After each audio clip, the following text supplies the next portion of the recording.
अल्लाह तेरे कदमों में जो है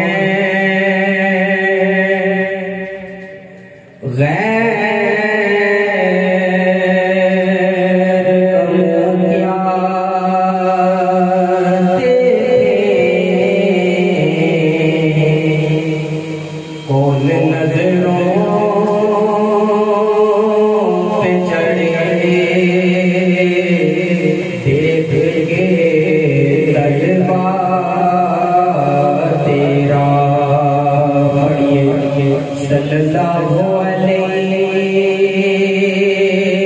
या रसूल अल्लाह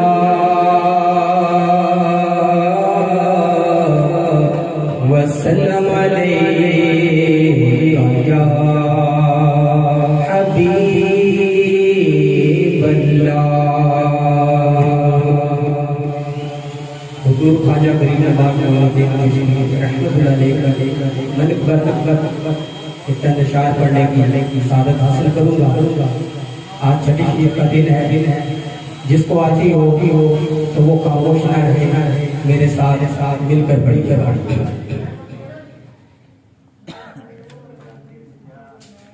झूठे ना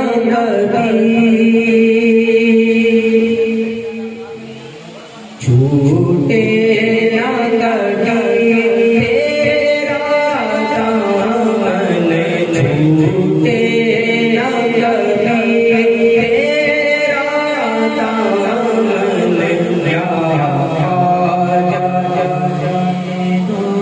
दीन हसन या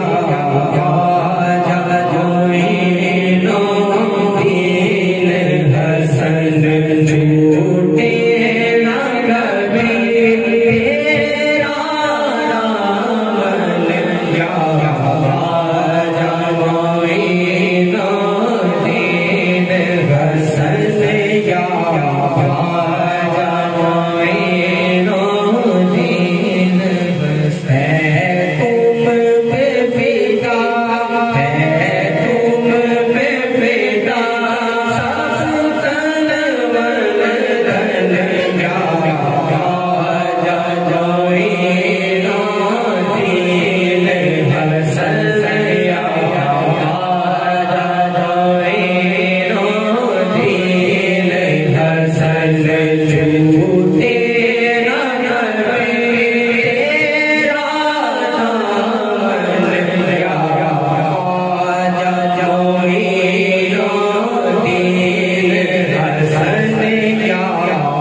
ये